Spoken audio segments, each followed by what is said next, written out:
Hello welcome back. చాలా రోజుల తర్వాత ఆఫ్టర్ భూటాన్ రైడ్ నిన్ననే బైక్స్ డెలివరీ అయ్యాయి హైదరాబాద్కి. ప్రాబ్లం ఏంటో చూడాలి. మేబీ ఏదైనా బోల్ట్స్ లాంటివి లూజ్ అయిపోయింది ట్రాన్స్పోర్ట్ షిప్పింగ్ చేసేటప్పుడు. సో చాలా రోజుల తర్వాత చాలా రోజులు మిస్ అయ్యాను నేను అంత లాంగ్ రైడ్ చేసిన తర్వాత మళ్ళీ గ్యాప్ వచ్చేసరికి నేను నా బైక్ని చాలా మిస్ అయ్యాను అనమాట. I love the throttle. ఓ ఏంది ఇది, టైం 10:15 అవుతుంది.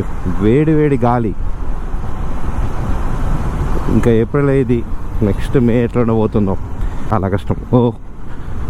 మాకు వీళ్ళకి ఇట్లాంటివి చూసుకోరేమో, బైక్స్ వస్తాయి లేకపోతే కార్స్ వస్తాయని. ఆమె రూట్లో ఆమె వెళ్ళిపోతూనే ఉంది. కొంతమంది ఇలా చూసుకొని దాటుతూ ఉంటారు రోడ్స్, వాళ్ళకి మనం రెస్పెక్ట్ ఇవ్వాలి. అందరూ సమ్మర్లో బైక్స్ వేసుకొని ఆఫీసెస్కి కాలేజెస్కి వెళ్ళడం కొంచెం కష్టమే అనిపిస్తుంది.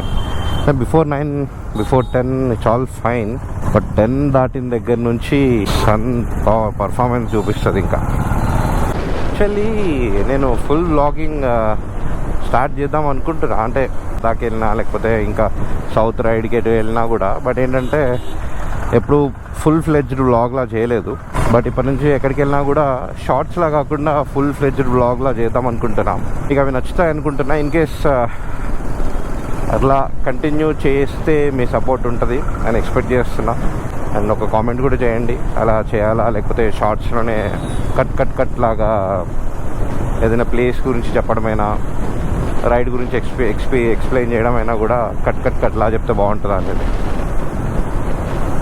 సో దట్ నేను ప్లాన్ చేసుకుంటా ఎలా చేయాలనేది. నేను చెప్పడం మర్చిపోయా, ఈ అద్దం బ్రేక్ అయింది ట్రాన్స్పోర్ట్లో. అది నేను నిన్ననే చూసుకున్నాను అనమాట.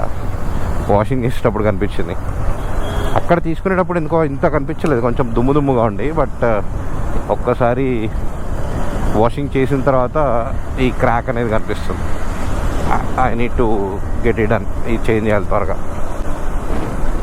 Maybe different type of mirrors try చేయాలా లేకపోతే టూరింగ్ ట్రై చేయాలా. టూరింగే ట్రై చేస్తాను నేను.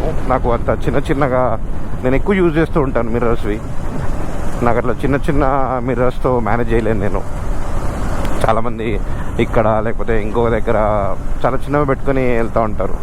సో ఇలాంటివే ప్లాన్ చేస్తాను నేను.